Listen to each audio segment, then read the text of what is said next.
हमारा जो सफ़र है उसमें हम आज डी को कवर करेंगे और ए बी सी हमने कवर कर लिए हैं, अपने पिछले वीडियो में कवर करेंगे कि डी को किस तरीके से बनाया जाता है।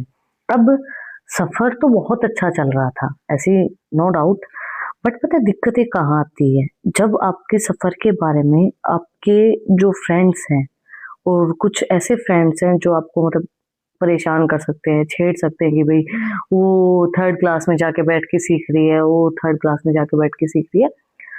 तो होता है ना थोड़ा-सा कि भई अब एक लड़की जो 12th क्लास की है, वो थर्ड क्लास में जाके बैठ के सीख रही है चीज़ों को, तो थोड़ा-सा मुश्किल हो जाता है। और वो भी जाके जब वो मेरी नोटबुक देखते थे तो एबीसीडी सीख रही है, तुझे एबीसीडी नहीं आती, है ना?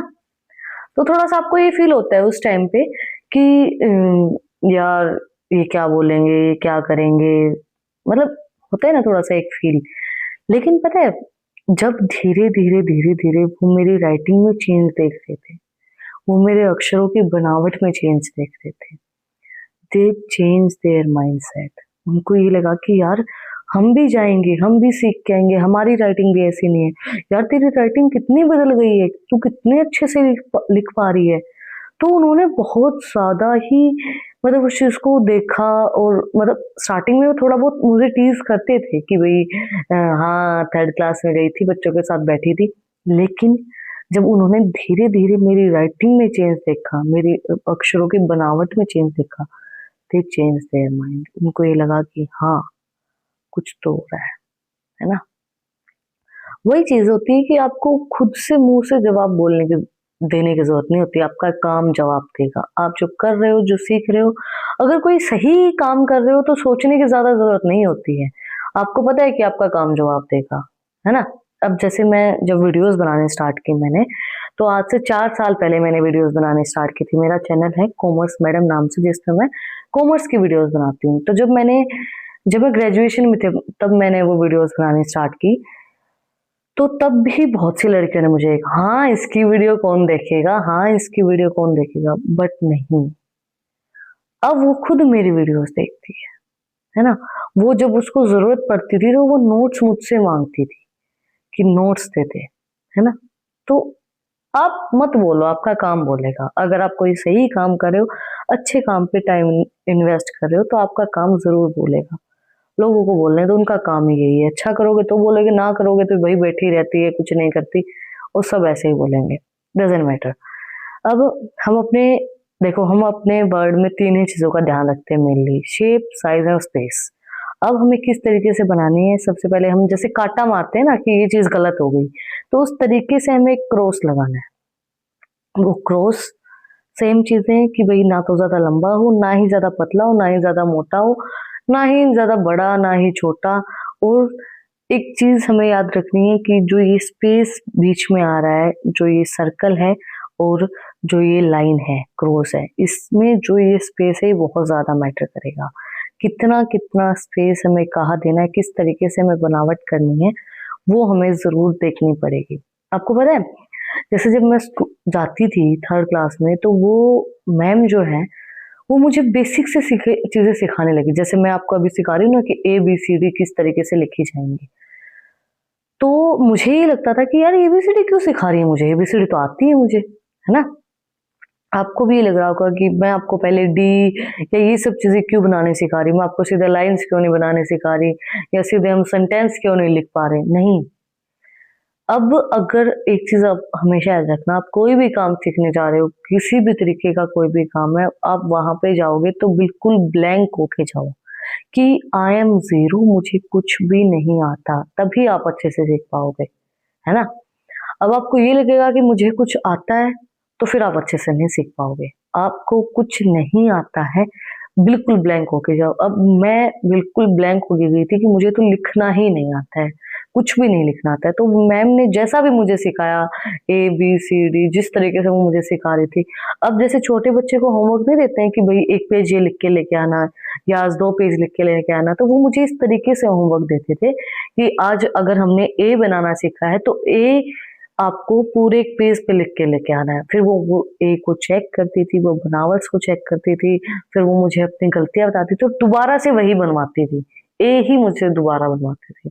जब तक मैंने वो वर्ड को बिल्कुल सही बनाना नहीं सीखा, वो दूसरे वर्ड पे नहीं जाती थी।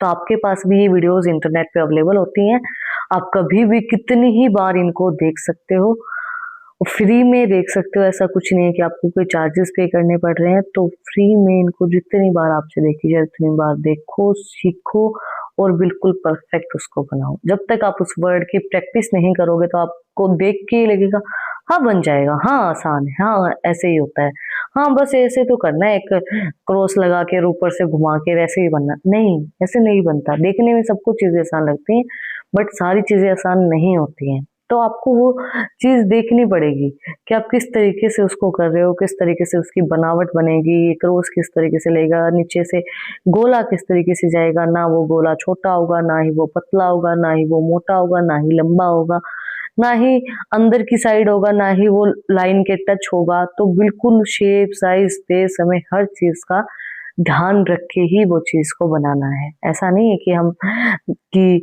हम कोई भी लाइन किसी भी तरीके से बना रहे हैं, ऊपर जा रही है, नीचे जा रही है, नहीं। हमें बिल्कुल एक परफेक्ट शेप, साइज उसका बनाना है जिसके अंदर स्पेस भी बिल्कुल परफेक्ट होगा, साइज भी बिल्कुल परफेक्ट होगा, स्पेस भी बिल्कुल परफेक्ट होगा और बिल्कुल परफेक्टली ड्रॉ किया जाएगा। तो इस तरीके से हम अपने जो डी है उसको बनाना है और आपको प्रैक्टिस करनी है उस चीज की। प्रैक्टिस के बिना कुछ नहीं होगा, है ना। प्रैक्टिस बहुत ज्यादा जरूरी है। एक चीज मैं आपको बताऊं, जब मैं एमकॉम में थी तो मैं एमकॉम की वीडियोस बनाती थी। मैंने एमकॉम की वीडियोस बनाई है, मेरा चैनल है कॉमर्स मैडम नाम से, जैसे मैंने आपको बताया। तो वो चैनल पे जब मैं वीडियोस बनाती थी तो मैं एमकॉम कर भी रही थी। तो जब मैं कॉलेज जाती थी तो मैंने एक भी टीचर को, एक भी स्टूडेंट को ये नहीं बताया कि मैं पढ़ाती थी या पढ़ाती हूँ। क्यों नहीं बताया? उसका मेन रीजन ये नहीं था कि वो क्या कहेंगे या क्या सोचेंगे, कैसा पढ़ाती, जज करेंगे, नहीं। इसलिए नहीं बताया कि अगर टीचर्स को ये पता चलेगा कि मैं पढ़ाती हूँ तो वो मुझे एज अ स्टूडेंट नहीं देखेंगे। वो ये सोचेंगे कि इस बच्चे को तो आता है, ये अच्छे से कर लेती है। वो मुझे पहले ही जज कर लेंगे कि हाँ इसको सब आता है। लेकिन मेरे मन में ये होता था कि बेशक मैं पढ़ाती हूँ, बेशक मुझे आता भी है, बेशक सारी चीजें हैं, बट मैं सीखूंगी इन लोगों से बिल्कुल ब्लैंक होके ही, ताकि मुझे इनका समझाने का तरीका समझ में आए, ये किस तरीके से समझाते हैं, ये किस तरीके से बताते हैं, वो चीजें समझ में आए और उसके अकॉर्डिंगली फिर मैं अपने आप को प्रिपेयर करूँ, अपने आप को किस तरीके से मुझे आगे वीडियोस बनाने या आगे समझाने चीजें, वो फिर मैं कर पाऊँ। तो उसके लिए मुझे बेसिक से समझना ये चीजें जरूरी थी। तो जब मेरी मास्टर्स हो गई उसके बाद एक टीचर को पता चला था कि मैं पढ़ाती, तो वो मुझे बहुत अचंभे से देख रहे और उन्होंने मुझे कहा कि बेटा आपने बताया क्यों नहीं कि आप इस तरीके से वीडियोस बनाते हो या पढ़ाते हो। तो मैंने कहा कि सर फिर आप मुझे एक बच्चे की नजर से नहीं देखते कि भाई हाँ ये स्टूडेंट है, पढ़ने आई है। आपको ये होता है कि इसको तो आता है ना। होता है ना एक टीचर के मन में कि भाई इसको तो ये चीज आती है, ये करवाती है तो इट मीन्स इसको आती है। तो मुझे ये था कि मुझे आपसे जितनी नॉलेज मिल पाए, जितना मैं और ज्यादा सीख पाऊँ, मुझे वो सीखना है। मुझे कुछ नहीं आता है। आपके नजरों में यही चीज होनी चाहिए, है ना। तो आपको जब सीखना है तो जीरो ही बन के सीखना है कि आपको कुछ नहीं आता है और मैं अभी सीख रहा हूँ और मुझे नहीं आता है। अब हमारे 3 स्टेप को ध्यान रखते हुए क्रॉस लगा के हमारे ये क्यू शेप जो बनती है ना, हाफ क्यू शेप की तरीके से हमारे डी को हम बनाएंगे। परफेक्टली डी इस तरीके से बनेगा, एक perfect shape, size and space के साथ।